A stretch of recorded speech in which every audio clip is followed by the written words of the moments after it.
Okay, we are live. Hi, this is William Ramsey. Welcome to William Ramsey Investigates. On today's show, I have a very special guest. His name is Alex Petkas. His last name is spelled Petkas. If you're watching this on YouTube, X, Rumble, Rockfin, you'll see the logo for his podcast. The title of the podcast is The Cost of Glory. It references a phrase, the cost of glory is always great. And he has had 114 very well researched episodes. And Mr. Petkas has a Princeton PhD, so he's very knowledgeable on history and classics, and that's kind of his focus. I think he's an expert on Plutarch and his parallel lives, very important information. We were talking in the pre-show about how much of the classics is kind of evaporated from modern consciousness, and I think that's a shame. So we're going to talk about his work, his research, and specifically some of the recent episodes he did on Julius Caesar. I'm aware of about 5 of those. And we're going to just show kind of this kind of heroic lifestyle of Julius Caesar and why it's important and why people need to learn about this stuff about men of action and things, people who made changes in the world. We see a lot going on wrong in the world now. So hopefully people will step up and fill those roles. Maybe not my generation, but the generation after me can fix some of the things that are going wrong. But Alex can talk more about that. So Alex Petkas, welcome to the show. It's great to be here with you, William. Excellent. So for people, I know you've done a lot of shows. I know you've been around and talked to a lot of different people. For people who haven't heard your name or your work or your academic accomplishments, maybe you could do or talk a little bit of expand on your biography, what led you up to the Cost of Glory podcast, and then we can talk about the importance of Julius Caesar. Well, like a lot of young men today, and maybe in the previous generation, I kind of felt like I didn't get a great education in K through 12, and sort of started to get interested in school later. And I realized that I hadn't really had a founding in the classics or even knew what they were, and that's why I sort of went down that route in college and ended up sort of, despite for lack of a better plan, going on and doing a PhD and studying this stuff because I got kind of obsessed. And what I was really looking for, and I think that this relates hopefully to what a lot of people sense today, is that I was looking for role models, and I was looking for a kind of guide to how I ought to live, and inspiration above all. And I found that in some of the great heroic statesmen of the past, and also in some of the philosophers of the past. I was very interested in Plato and Aristotle, and especially in the way that these men had a lot of influence in their worlds beyond just being intellectuals. They were involved in politics and schemes. Plato did a big project in Sicily trying to win over a certain tyrant to his to a kind of more virtuous way of life. Aristotle famously was the tutor of Alexander the Great and had at least some influence on the man, maybe not a complete influence. But I was a scholar for a while, and I studied the Greeks, especially of the later Roman Empire. There's a lot of Greeks going on, in Rome, or the Roman Empire up through the Byzantine period. And I started to notice that there was something rotten in the state of classics early on in my career. And it seemed like the university system was becoming very feminized, constant talk of how we need to get more women in academia. And yet, if you look at the hiring patterns and the current faculty of universities, it's like past 50%, maybe it past 60% at this point, women. And there's just a kind of culture of not really deploying the classical wisdom and the figures of ancient history to inspire and instruct spirited young men who are looking to make something of themselves. And this has been the guide to excellence and to ambition, and to kind of restraining the bad impulses and kind of bringing out the good impulses in our civilization since 2,000 years at least. So I had a tenure track job out in California, and just during COVID, it was actually a little bit before COVID that I made a decision.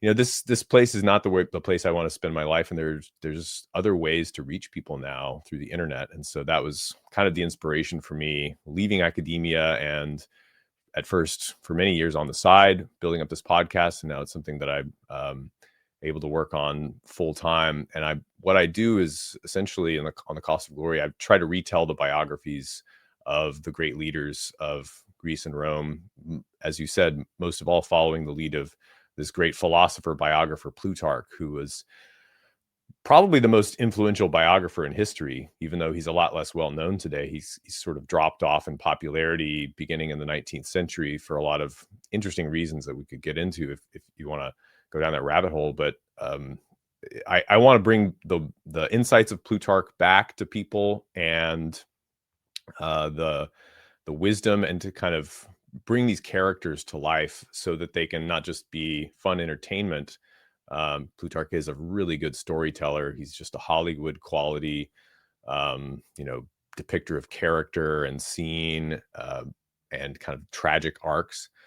But to live their lives better through the example of studying these great figures. And these figures do include people like I just mentioned, Alexander the Great, and I think probably the most famous figure that Plutarch wrote about was Julius Caesar himself, probably the most famous Roman, with good reason. And so I've been working on Caesar in particular. I thought that this would pass in a couple of months, me doing a life of Caesar, but I've really gone deep on Caesar for the past year, actually. And I think that he's actually, even today, he does enjoy a kind of popularity, grassroots, especially online, that the general take on Julius Caesar from the academic community, at least, and the kind of mainstream media, there was a recent BBC documentary on him, is that he's a bad tyrant, and Donald Trump is Caesar, therefore Caesar's bad, or vice versa.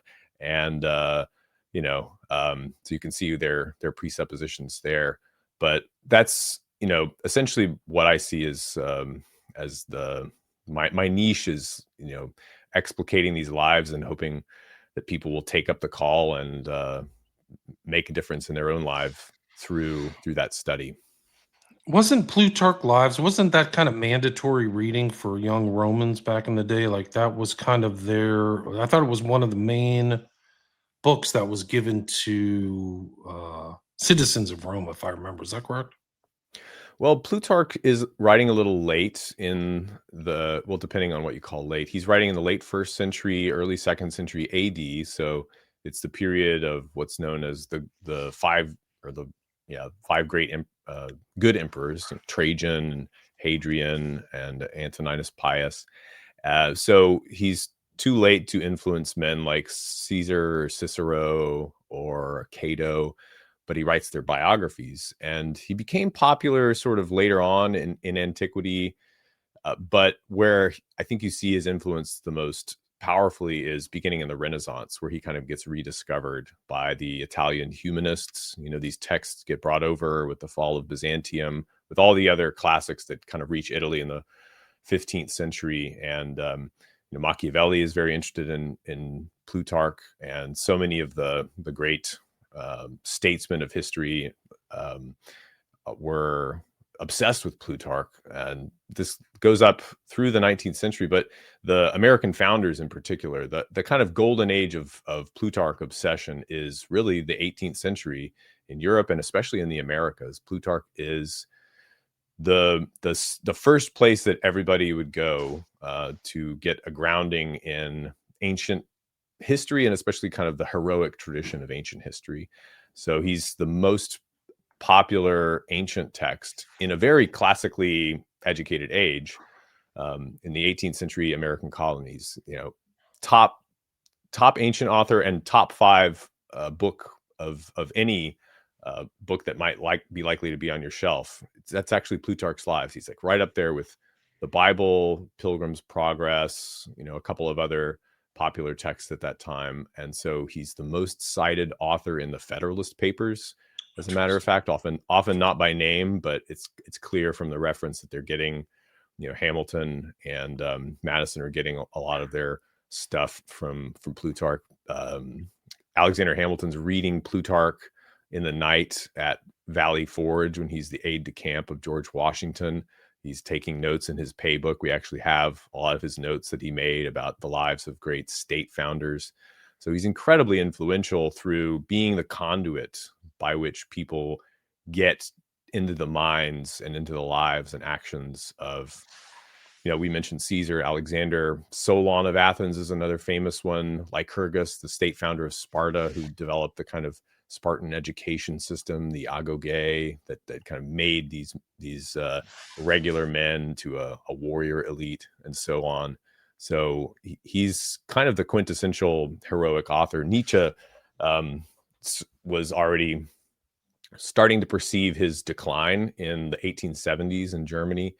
And he said in a great text of his on the use and abuse of history, or on the advantage and disadvantage of history for life, he said to the young men of his day, satisfy your souls on Plutarch, and learn to believe in yourselves when you believe in his heroes.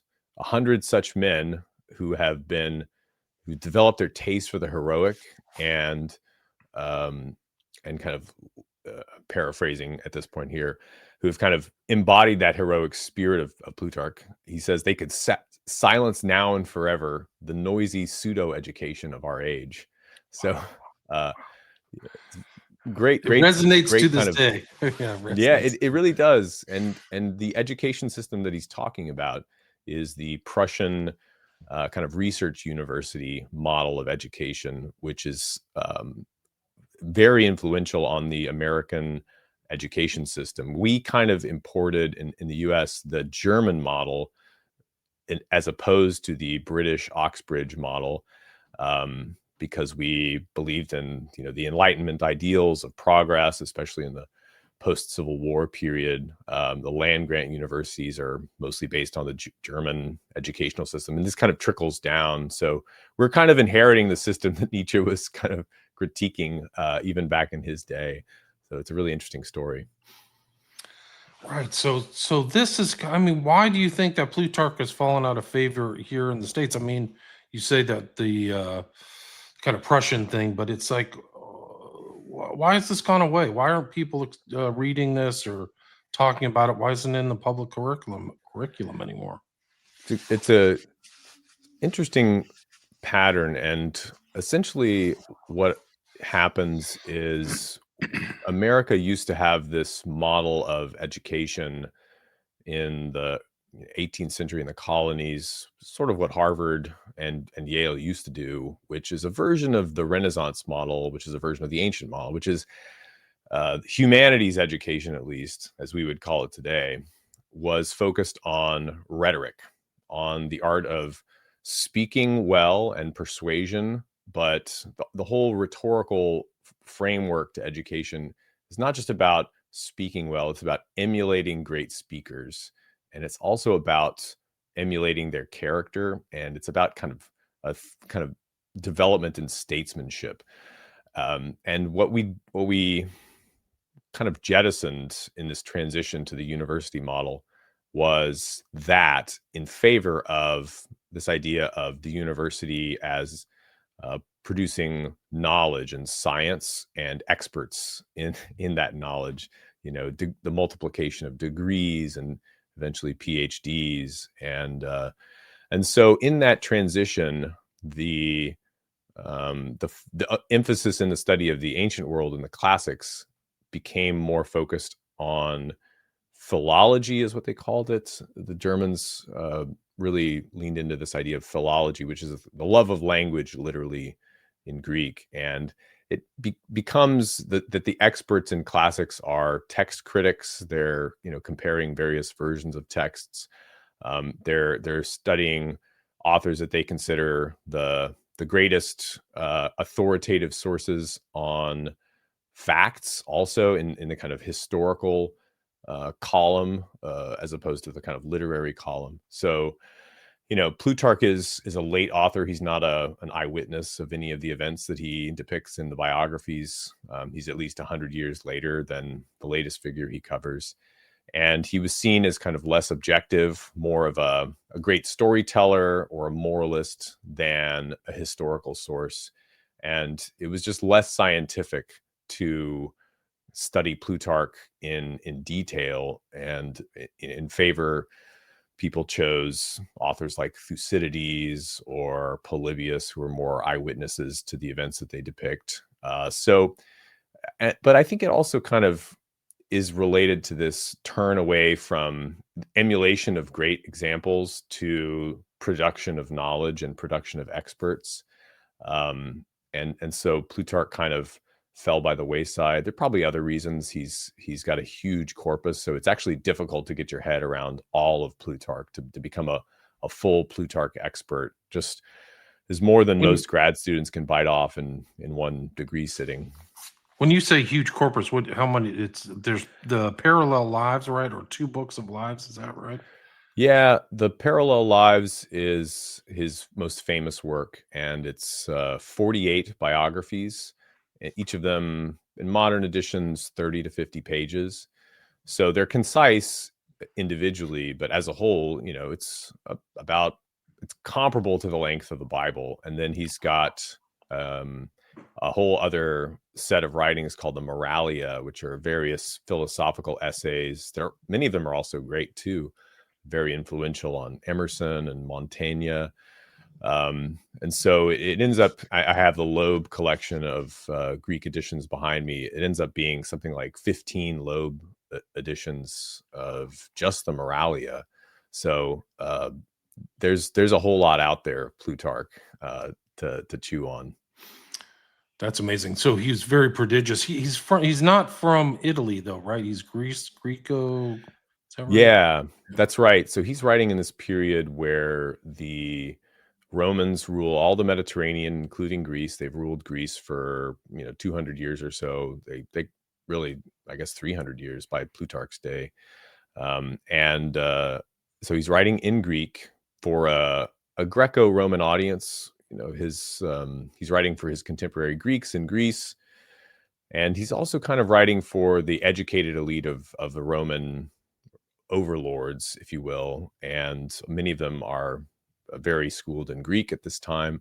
But I think his project, and if you look at the way that the Parallel Lives is constructed, it's biographies that are paired with each other. He always pairs a Greek with a Roman that he sees as somehow comparable.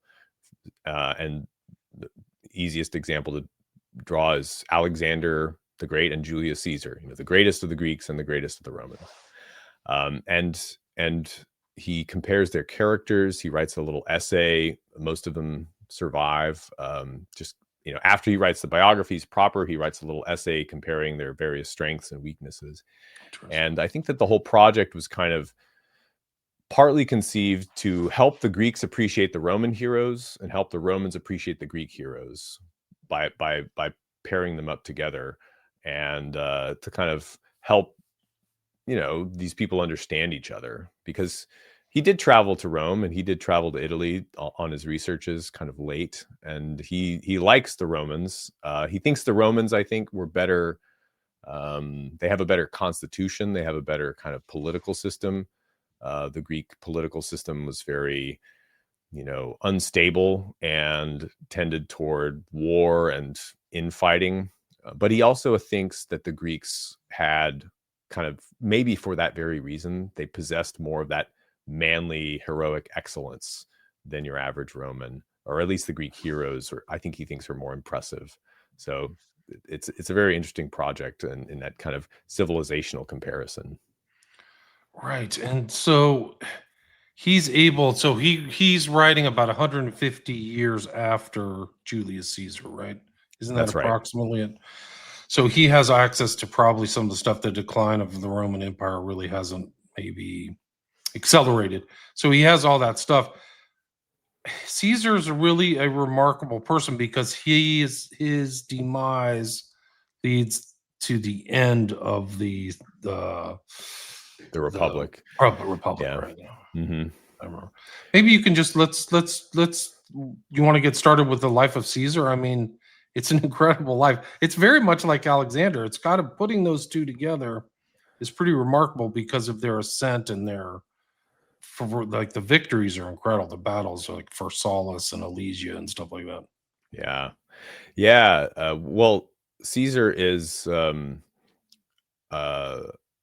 well, he was an emulator of Alexander. It's worth pointing out, that there's a great scene in Plutarch's biography of him, which, by the way, Plutarch's Life of Caesar is one of his. I mean, if you want to start anywhere with Plutarch, that's a good one to start with, because that was basically the source text for Julius, Shakespeare's Julius Caesar. Shakespeare was a huge reader of Plutarch, and it inspired basically all of his Roman plays. Interesting. That makes sense. But in the life of Julius Caesar, Plutarch tells this story that one day when he's a young man, he's around 33. He goes to Spain and he's touring around in a provincial tour of duty. I think he might be a quaestor at this time. So, around 30, 33, he goes to this temple of Hercules in Cadiz in southern Spain. And he's with his friends, and, the friends they're looking at these various artworks. Ancient temples are kind of like their version of the museums. There's all these, extraneous statues and dedications in the temple grounds and inside the temple. And his friends are kind of moving on. And then Caesar is staying still by this statue of Alexander the Great that for some reason is in this temple of Hercules. And his friends look back and they're like, "What, Caesar? Are you weeping, Caesar?" And he says, "Yes, I'm weeping. Don't you think that it is not? Don't you think it is a matter for weeping that when Alexander was my age, he had conquered so many peoples and accomplished so much, and yet I, who am his age, have done so little in my life." So he's already at that age, like he knows the kind of magnitude of life that he wants to live, and he's really not made his rise yet by age 33. He's promising. But it was really in his 40s that he really got off the runway to greatness, and we could tell how that went as well. He's not just a military hero. He's also he's a lot of his character. My understanding is overlooking his intellectual capacities as well. Didn't he write the Gallic Wars? And he was constantly like a man of letters. Would you agree with that? Yeah, absolutely. He's not just a brilliant general. I mean, really one of Rome's greatest generals, and we know this from his Gallic War commentary, and when that was a campaign that happened throughout most of the decade of the 50s BC. But Caesar has they don't survive, but we have references at least to some of his early compositions. He was always writing something. He wrote a play when he was younger, I think, about Hercules, and a variety of other works. He was collecting a kind of quote book that Cicero mentions, and so he's always sharpening his tongue and his wit. And the place that you deploy that in Rome is in the law courts and in the Senate and in the forum, in politics. It's like the master skill, rhetoric, right?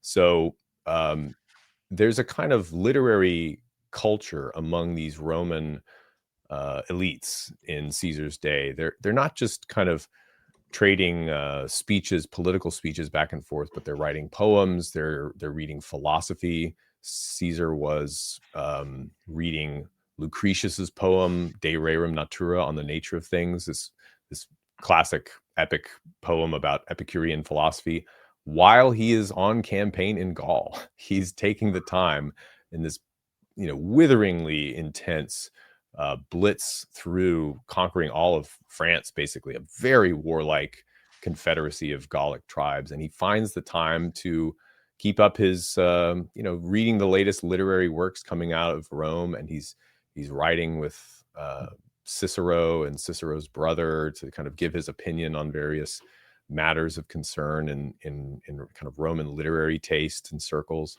So I think this is a big part of keeping your intellect sharp, but also keeping a tab on the tastemakers of Rome. Caesar's such a careful cultivator of his personal style, both in his dress and in his manner of speaking, and in the way that he presents himself in his writings. So he's always kind of aware of his social status. Wasn't he from kind of maybe a lesser aristocratic background, if I remember Yeah, correctly? that's right. So Caesar is from the Julii clan, the gens Julia, which is, to be sure, one of Rome's great old families, and they claim descent from Aeneas, the mythic founder of Rome, and they had a history from the early kings period of Rome, the 6th century BC. But in Caesar's day, there, at least when he's young, there'd not been a lot of consuls and men in high office for a long time in this family. And so he's from a kind of glorious name, but not a lot of status or money. They're still in the Senate. So we shouldn't, say that this is some rags to riches story. But I think that the most interesting part of his youth is that he kind of, at least from the perspective of his family, winds up on the wrong end of the first Roman Civil War. So when Caesar's a teenager, there's this incredibly bloody war, probably as bloody, maybe bloodier than in terms of just casualties than the war that he eventually fought against Pompey. And that was, in his youth, it's the war between Marius and Sulla and the Marian faction after Marius dies. And essentially it's a war between the populists and the oligarchs in Rome.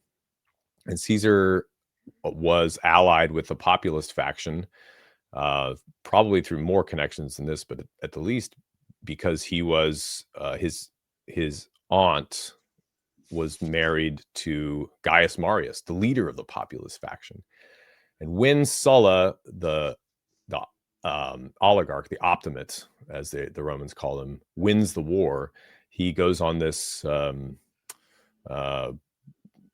purge of his enemies, and more than 1,000 prominent Roman men are listed and either exiled or executed, properties confiscated, and some of those include some of Caesar's family connections. It's likely, if Caesar's father had been alive at this time, that he would have been proscribed, but he had died maybe of a heart attack or something one day while tying his shoes, and Caesar was 12 years old. So he kind of grows up without his father figure in his teens. And so if Caesar's dad had been alive and had fought on the side that everybody would have expected him to fight on in the Civil War, not only would his property have been confiscated, but Sulla banned from office the sons of men who'd been proscribed. So Caesar was really he rose in this kind of narrow near miss of having no political career in Rome from his teenage years. And there's a famous interaction between him and the dictator Sulla after Sulla's won. Caesar is married very young, kind of uncharacteristically young for a Roman. And he is married to the daughter of Marius's successor, this guy named Cinna. Basically, he's married to the daughter of populist number one, who was public enemy number one for Sulla. And Sulla says, Caesar, I'll let you do your thing, and you can be a good boy in the new regime, but just divorce that wife of yours. It's a bad look for you if you want to actually make a career here in Rome. And Caesar says, no, thank you. I will keep my wife. And so this is a big thing to stand up to the dictator of Rome, Sulla. And he goes into exile, and he eventually gets tracked down and brought back before Sulla, and Sulla's going to execute him for disobeying and kind of challenging him. But Caesar's friends plead with Sulla, oh, he's just a boy, let him go. And Sulla says, all right, I'll spare him, but you are fools if you don't see many a Marius in that boy. And so from this early age, he kind of knows the side that he's on, and he decides decisively for the populist side. So he's a populist all of his career, and he ends up basically, Sulla put in place a conservative, oligarchic, kind of plutocratic establishment, in terms of the people that were now running Rome. And Caesar spent his whole career aiming at sort of toppling that establishment, and he eventually pulled it off. It took a long time. So he's kind of like an aristocratic, anti-establishment populist. Possibly. Yeah. Okay. And I think this draws interesting connections with Donald Trump. I mean, Trump obviously not a blue blood per se, but kind of from that charmed circle at one point in his career, Hollywood and big money in New York, and he kind of turns on them in 2015. Right. And so and it's just those kind of people that the establishment hate the most, who kind of betray them, as it were. And that was one of the reasons for Caesar's unpopularity, I think, and it kind of this sense that like he's just this demon bent on destroying the state, which becomes a self-fulfilling prophecy when the oligarchs really back him into a corner. Right, but he kind of made his name kind of a different route, right? My understanding is his popularity only grew because of the Gallic Wars, right? That was kind of where he made his name outside of maybe doing politicking in Rome. Would you agree with that? Yeah. He was, for in his younger years, he took on some notable cases that were seen as very populist, legal cases. Prosecuting, members of the establishment for, the illegal murder of populist leaders. He dug up this very old case when he's in his 30s, and this kind of caused a stir. So he's sort of building up his credentials slowly over time. And most famously, I know you like these kind of crime stories and conspiracies, but the greatest conspiracy in Rome, in the Roman Republic, is the Catilinarian conspiracy. So, and this happens before Caesar becomes consul. He's mid-30s. This another kind of fallen aristocrat, Catiline, tries to run for consul twice, and he ends up losing. And then he sort of plots this rebellion and the overthrow of the state, and he gets caught. Then he leaves the city and flees, but many of his minions are still in the city. And Cicero finally, who's the consul at the time, produces pretty incontrovertible evidence that these guys are plotting to, murder senators, set fire to the city, like really bad stuff, and then like bring in an army to capture Rome. And so he hauls them before the Senate, the conspirators, Cicero does, and it basically says, all right, what should I do with these guys? He thinks that they should be executed. And there's a big debate in the Senate. Should we execute these men without a proper trial, just to do it right away on the day, because the threat to the state is so great? And many voices go back and forth, and it seems like the room is sort of leaning against execution. And then Julius Caesar stands up. He's a young guy, doesn't have a lot of credibility or reputation in the Senate yet, but he speaks in favor of not executing these men because it's against precedent. Let's put them in life in prison, and sort of stands up for them. A very kind of calculated point in his career, and it ends up swinging the other direction. Caesar's thereafter nemesis, Cato the Younger, speaks forcefully in favor of, like, let's execute them on this day, and they end up getting executed on that very day. But by taking up their cause, he kind of these men, they were going to advocate debt cancellation and redistribution of wealth and all of these crazy radical things. And Caesar sort of like took on some of the status of their defender. And there are a lot of suspicions at the time that Caesar was kind of in on the plot, but somehow he kept his hands clean and managed to escape from it. And I want to read one really quick quote about this that I pulled up. This is from Friedrich Nietzsche, Twilight of the Idols. He says, almost every genius knows as one of the phases of his development the Catilinarian existence. a feeling of hatred, revengefulness, and revolt against everything which already is, which is no longer becoming. Catiline, here it is, the antecedent form of every Caesar.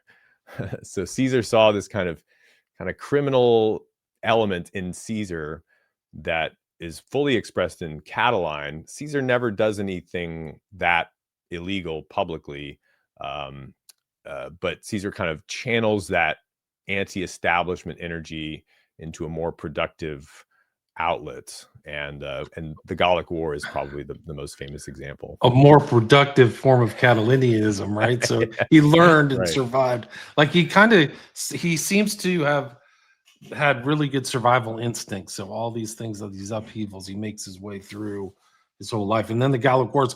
What, I don't know why he got assigned to the Gallic Wars. Like back then, people don't know the kind of map or the expansion of the Roman Empire. It really was kind of the old map of Italy. Like there was a whole nother, that was all open territory, was France. That's right. Caesar, right?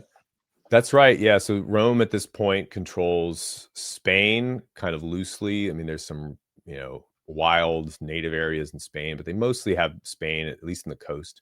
They control North Africa for the most part, like Tunisia, especially. They control mainland Greece and a lot of the Balkans, but no, very little Roman presence in France. Just along the coastline, they have a kind of land bridge from Italy to Spain, and it's been a big source of security issues for them. Just in the previous generation or two before Caesar, there was a huge Gallic invasion. I mean, the sources say 300,000 Gauls are raining down on Italy. They actually cross the Alps and they get into northern Italy, and they get stopped by Caesar's uncle-in-law, Gaius Marius. So it really is a wild area. It's loose tribal confederations kind of constantly warring with each other for supremacy, a lot like the Greek city-states in earlier era. But these men are seen by the Romans as, they're taller, they're hot-headed, they're fighting all the time, so they're tough, and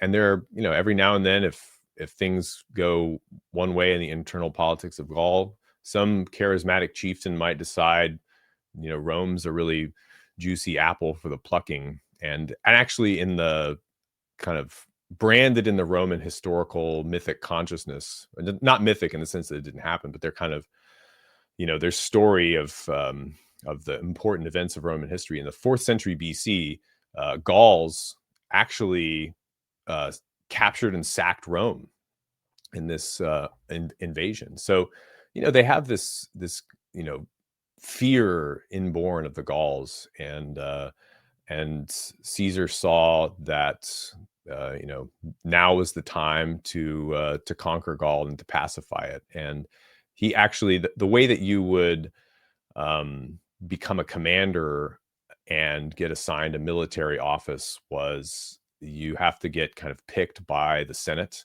to do that job, and they will typically only pick, with very few exceptions, they'll typically pick office holders.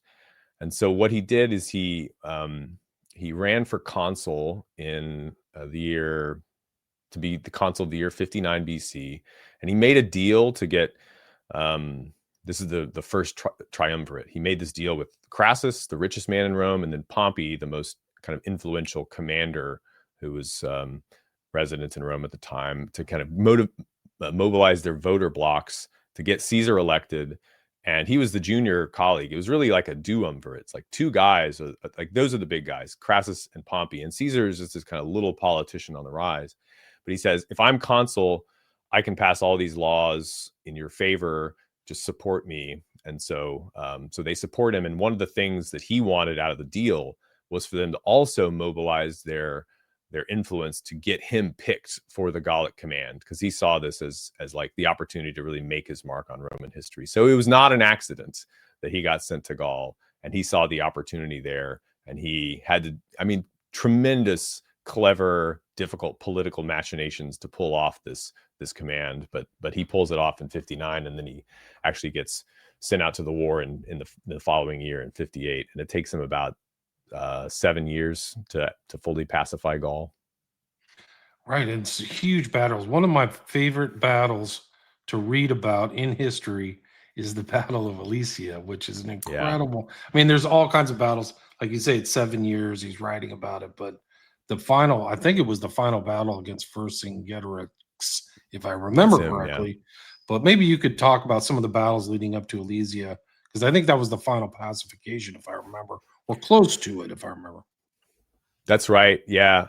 So there are some really amazing battles in the early years of the campaign. The first campaign is against the Helvetians, who are from Switzerland, Gallic tribe. They're trying to migrate to another section of Gaul, kind of out of the mountains into the richer plains. And Caesar kind of uses the Helvetians as the casus belli, the kind of provocation to start and get involved in Gaul.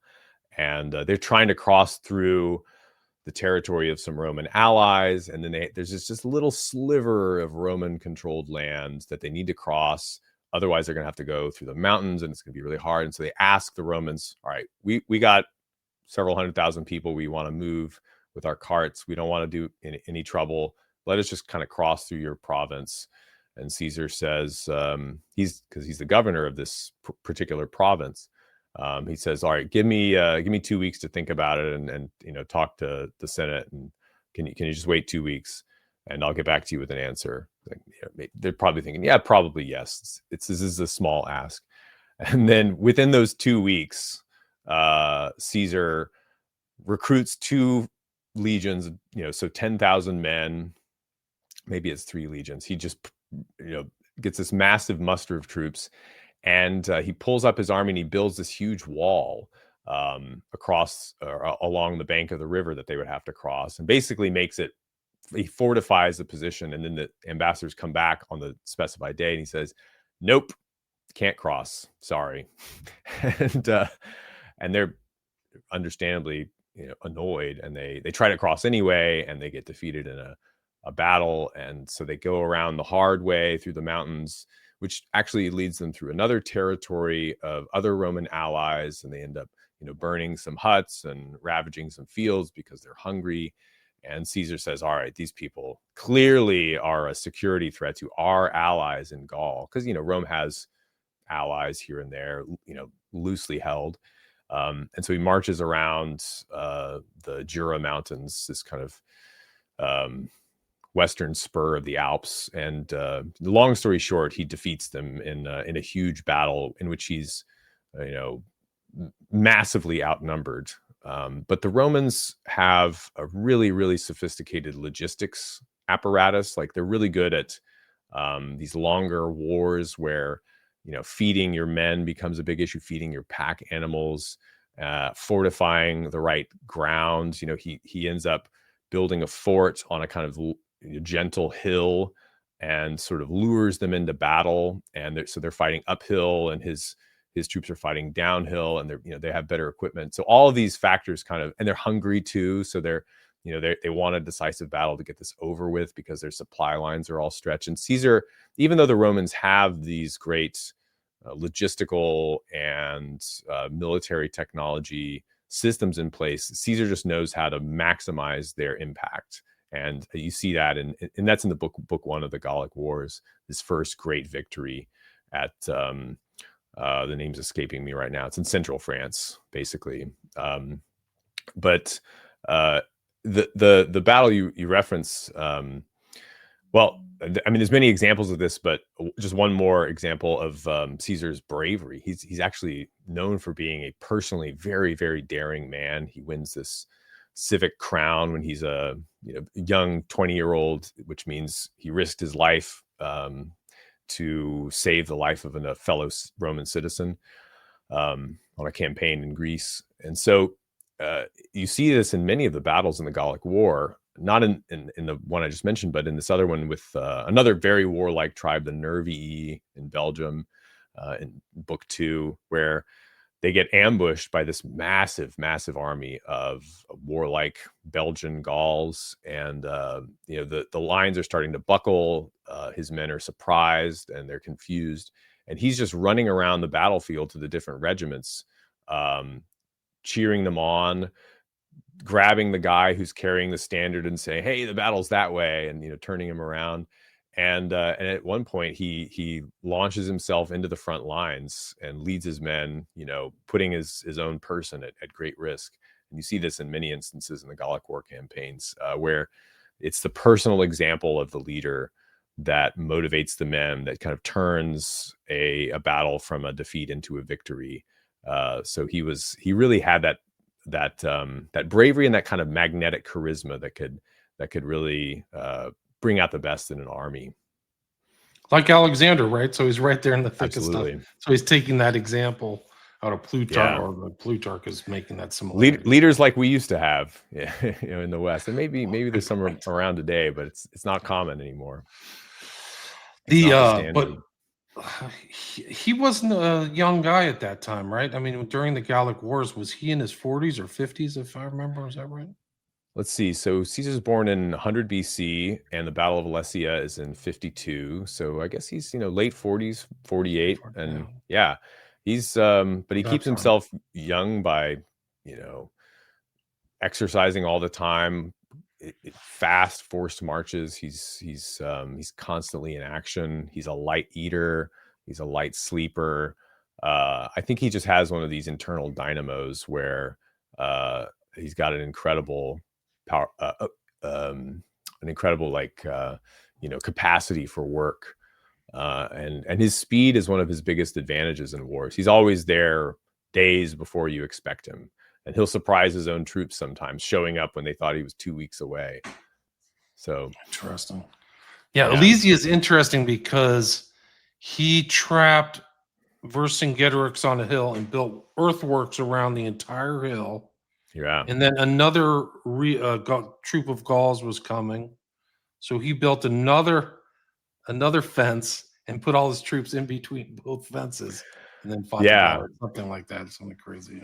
Yeah, and the Great Revolt is a great story. It's one of the best books of the Gallic Wars. There's 7 books that he wrote. 7, I guess you call them chapters today, but 7 books that he wrote kind of by year, starting in 58. And then the 8th book was written by a friend of his after he died, that kind of does the mop up after the Battle of Alesia. But the final book that he wrote for 52 is there you go.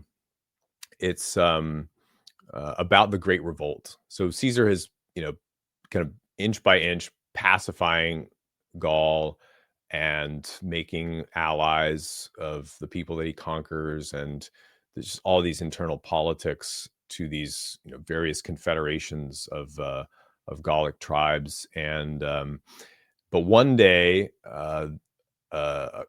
the Gauls kind of realize slowly that the Romans at first seemed like they were just going to be the big man that they could call in to kind of help them clobber the other tribe. And then at some point the Gauls realized, wait a second, if we keep calling in Rome's help, we're going to eventually just become Roman subjects, and we're going to lose our way of life, and we're going to have to make war when they tell us to make war and make peace when they tell us to make peace. And at some point, a young noble, Vercingetorix, who probably had fought in Caesar's allied cavalry at some point, because Caesar, in his campaigns, the Romans have infantry as typically Roman citizens, or recruits that are going to be awarded with citizenship at the end of the campaign, Italians typically. But for their cavalry, usually they use local operators, the nobility, because the cavalry are the wealthy. So you're kind of making friends with the leaders of society. And so Vercingetorix was probably one of these cavalrymen that he had on an earlier campaign. So he knows the Roman tactics. He knows the way that the Romans operate. He probably knows Latin. And he raises up the torch of rebellion. It's like, this is our last chance as Gauls, as a people, to throw off the Roman yoke. And he manages to, convince almost all of Gaul to rise up against Caesar. Even like long-standing Roman allies like the Aedui end up fighting for Vercingetorix. And as you say, it kind of ends up in this siege of this hill fort, Alesia, in I think it's in Burgundy now, kind of eastern France, or near there. And the walls that he builds to siege Alesia that you mentioned are, I think it's the inner wall is 13 miles in circumference, and then the outer wall is 15 miles. And it's not just a wall; it's a big, 15, 20-foot high wall, and then there's an earthwork, and then a ditch that's filled with water, then another earthwork, and then a ditch that's filled with spikes, and then a whole kind of field leading up to the first ditch. There's all these like hidden spikes in the ground. So, incredibly intricate defense work that they just throw up in a matter of days with the Roman army is just this, moving construction company. And and even then, the Gallic army that they're able to fight off just dwarfs the size of the Roman troops. It's like 10 times as big, or at least 5 times as big. We're talking 100,000 men, maybe, at least if you trust the sources. But again, the Gauls' problem is they don't necessarily have the logistics to support that many mouths for a long period of time. And so they're kind of forced to call the matter to an issue through battle sooner than the Romans. The Romans can kind of wait them out and fight the war on the battle on their own terms.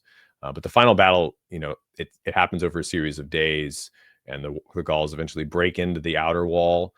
This kind of rescue army that came to free the besieged Vercingetorix, and at that kind of critical moment, the Romans managed to turn the tide back and rout the whole army, and then Vercingetorix famously surrenders. There's a great painting of this, and I think Caesar kind of admired Vercingetorix more than any of the Gauls. He has this kind of heroic, tragic figure that tries to kind of liberate his own people, but ends up succumbing to Rome and surrendering. Right. I mean, I think they took Vercingetorix to Rome for some kind of like ritual death, right? I mean, isn't something Yeah, like that's right. Yeah, it's there's the painting.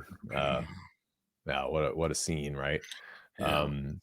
And so Vercingetorix would have been in captivity from 52, and then immediately after the Gallic War campaign, he goes into fighting the Civil War in 49, and he doesn't really have a chance to breathe until 46 BC. After 3 years of civil war, he finally holds his triumphal procession, which typically you'd celebrate right after you get done with the war, but he's kind of put it off because Rome's, in a civil war, there's no time for a triumph. And then the norm that Caesar is following is the enemy leader gets executed in the ritually in right in the center of Rome, in front of the Temple of Jupiter, I believe, is where that happens. So that was Vercingetorix's eventual fate, but he had to wait about 6 years I didn't know that. in captivity. So they brought him back to ending. ritually kill him, right? Mm-hmm. It's really an amazing arc, his life. It's really something else of Caesar crossing the Rubicon, right? So he brings his troops in. Yeah, and I think that Caesar didn't set out to wage civil war on Rome after he conquered Gaul, or to set himself up as a dictator or a tyrant. He was what provoked the civil war that he fought was he wanted to return to Rome in peace and have the right to run for the consulship the following year. Whereas his enemies wanted to basically prosecute him into ruin and exile for various alleged crimes, and they wanted him to kind of lay down his command and dismiss all of his armies, and then return to Rome as a private citizen. And he was asking for an exception. They actually granted the exception to let him, run for the consulship in absentia. The details I've gone through in a couple of episodes in my podcast, but and they grant the exception, and they kind of go back on their word. So they kind of broke faith with him, and the justifications that they used were kind of like Caesar wants to set himself up as a tyrant, and so on and so on. But Right, claims of tyranny, kingship, or something. Sounds yeah, remarkably familiar. I don't know. yeah, and it was kind of lawfare. It's Yeah. like this breakdown in the trust and legal system that Right. I think we've seen a lot of in our day. Yeah. The legal system kind of getting abused to political ends, especially by the left in the past 4 years. But it it it becomes a very dangerous game, because once that starts to be the norm, then you know people don't really put a lot of faith in law and order, and that's when real serious breakdowns happen, like what happened with the Roman Civil War. Right. And that was all finished at it was him against Pompey at Pharsalus, right? Isn't that the final Yeah, battle? Yeah. yeah, that's right. So Pompey is his former son-in-law. Pompey married Caesar's daughter, and they had a loving relationship. They had a child, but Julia, his daughter, died in childbirth, and that kind of eventually severed the ties between the men. And they were friends. And then basically Pompey's at Rome, and he's always been a kind of sort of outsider to the oligarchic noble establishment, and wanted to get acceptance from them as Rome's great man. Pompey was a great conqueror, but not from one of the good families. And so it's sort of through that carrot of, hey, you can be the great man in Rome, Pompey, but you just have to help us, end the lawlessness of Julius Caesar, and bring him to his knees, and get him to submit to law and order. And they kind of get in his head, I think. It's a year or two that these negotiations go back and forth to try to negotiate Caesar's peaceable return to Rome. And it ends up people telling Pompey, hey, if Caesar comes back, he's going to displace you as the greatest man in Rome. So they're appealing to his ego. And sadly, he ends up taking up the sword against Caesar. And they were better funded. The Optimates, they had more soldiers, they had more ships, and they end up fleeing to Greece when Caesar crosses the Rubicon, and Caesar follows them. And the final battle at Pharsalus is actually comes in the wake of Caesar being defeated by them at the Battle of Dyrrhachium. So it's kind of Caesar's last shot, really, to survive, not just politically, but personally. And it's a great upset victory. Another great kind of Reflected Caesar's in brilliant generalship. Right. In Shakespeare's Julius Caesar too. Pompey falls on his sword. And who was his other that Caesar? He calls him lean and hungry man or whatever. Yeah. Brutus and Cassius actually are. Yeah. So there's there's another battle after Caesar dies, the battle of Philippi. Okay, so that's in Shakespeare. I got it mixed up. Right. So I think Pompey's dead by the beginning of Caesar, and they're kind of this kind of common man encountering the aristocrats. They're joking about we forgot who Pompey is, and the aristocrats are telling them, shut up, don't you have you forgotten the laurels that you heaped upon the statues of Pompey, and now you're heaping them upon the statues of Caesar. Oh, how fickle is the crowd. And but yeah, so people, after Caesar wins the Civil War, there are plots reported already, a ways before he actually gets assassinated. And Caesar famously dismisses these plots. He's saying, let them kill me if they want to. I've lived long enough for glory or for nature. And he decides not to have a bodyguard, to kind of loosen up he doesn't want to be a dictator. He doesn't want to be a kind of tyrant lording it over the Romans. He wants to be the first among free men, ideally. And Cicero comments like, hey, you should up your security and make sure you survive, because if you die, we're going to be plunged into civil war again. And it's eerie to hear Cicero say this in some of the speeches a year or so before Caesar's actually assassinated, because that's exactly what happens. They assassinate exactly what Caesar, and happens. immediately, the war breaks out again between a different faction, but more or less the same story. Isn't it true that he renounced the throne? Like he's offered the throne 3 times. Is that historically accurate? Yeah, it is. Although there's kind of debate and interpretation whether he whether it was maybe a propaganda show to kind of win the favor of the Roman people. He's offered a crown. The Senate votes him royal honors. They vote him divine honors.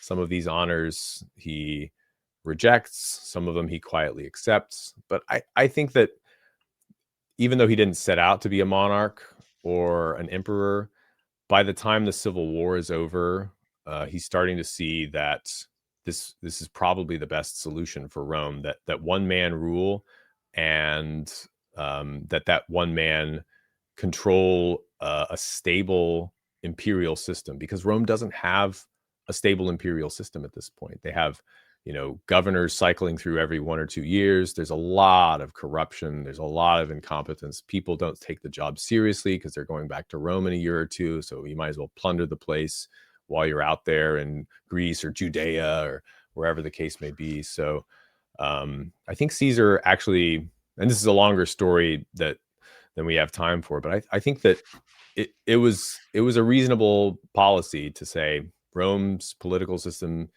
needs a transition. And I think all of Caesar's best ideas were taken up by Augustus, but that's a story for another day. And it took a lot more blood and war and scheming to get there. It's an amazing story. His life is really something else all the way to the end. Caravaggio asked, would you ask about Caesar's religious significance? Do you have any thoughts on that? Oh, yeah, a lot. Well, Caesar is, he starts to be compared to the gods in his own lifetime. He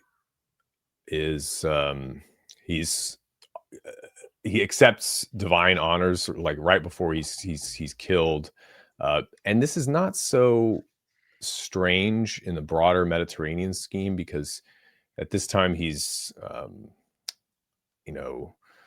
had his liaison with Cleopatra in Egypt. That happened kind of in the middle of the Civil War, and the norm for these Eastern Mediterranean Greek monarchs was to, especially in Egypt, the pharaoh is a kind of living embodiment of the god Horus for the men, and then Isis for the women, and so I think in Rome, it doesn't play very well, but it would have played very well in the provinces. And Caesar's been to all the provinces. And he knows that if you want to have this giant empire, you need to have a basis for loyalty. And so I think that's where his, leaning to accept those divine honors comes from. That and eventually, of course, the emperor becomes a quasi-religious figure. There's imperial cult, honoring the genius or the kind of guiding spirit of the emperor, which is sort of like divine honors for the emperor. And that really gets established. Really, it's Augustus who establishes that by declaring over and over again that he is the son of divine Julius. I think Caesar was a little uncomfortable with that, but Augustus, once you're, the successor, you can declare the man before you a little bit less problematically as a divine, God blessed, maybe divine himself, ruler. And then of course, as his successor, maybe you're divine too. So that's how that worked out. Broad scheme. It's a very interesting story though. It's like divinity, drive towards human divinity or something, godhood. It's almost like Alexander wasn't Alexander declared a god in Egypt too? I don't know, maybe. Yep. Yeah. He's he circulates the story that he's the son of Zeus, or the son of Amun-Ra, who is, Zeus in the Greek interpretation. And this doesn't play well with the Greeks, but it plays very well with his Oriental subjects. Right, so that's where the pattern really starts. Right. The subjects like it. So really interesting. Great talk, Alex. We are at the hour mark. Is there anything else you'd like to add? I have your website up here. Like this is only like I think you only covered Julius Caesar for 5 or 6 episodes, right? So they can Hmm. go check out your podcast or links to your podcast at costofglory.com, right? That's right. Yeah, the Caesar series starts with Caesar Part 1, which is episode 107. I did the Gallic War campaigns before that, and if you go there, you'll hear it from his birth on and his rise to power. I'm almost finished with the final episode that tells the story of his death. Right, that's what I'm working on right now. So that's coming soon. Coming soon. And then also you have a Substack too. I just read through that. You have a Substack where Hmm. people can follow your writings. Is that correct? That's right. Yeah, I'm not super active on Substack, but I do send out the occasional thought or article. It's a great way to keep in touch if you want to find me. My website's costofglory.com. And that has links to most of the stuff that I'm working on. We also do offer online rhetoric courses if you're interested in that kind of thing.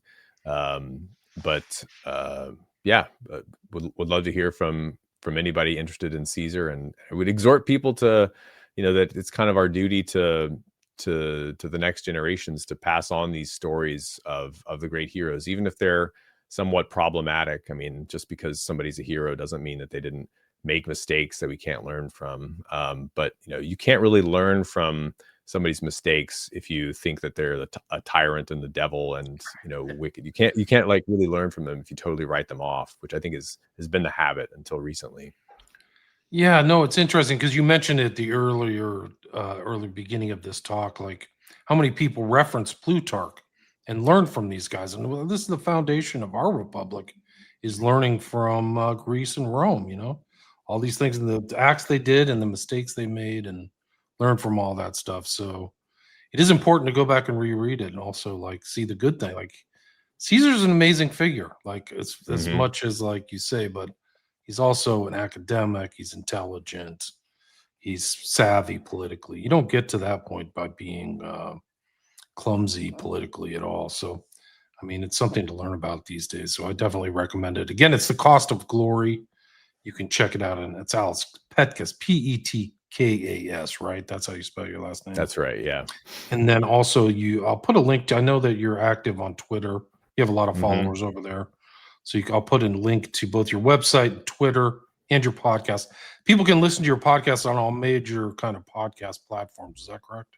That's right. Yeah. Yeah. I'm on Spotify, Apple Podcasts, YouTube. I hope coming soon to Rumble and some of the other platforms, but it's limited resources here. But yeah, and at Cost of Glory on Twitter if you want the occasional post on Roman history or ancient philosophers. I've been doing a lot of Caesar posting lately because he's been on my mind. And you can listen to them right from the website. I mean, you've got a player here too. So there's a lot of options there, but people check it out. And I'll be checking it out as well. But again, thanks so much, Alex. I really appreciate your time. Thanks, William. Really enjoyed it. Cool. Stay there. Let me just shut this. I have to shut off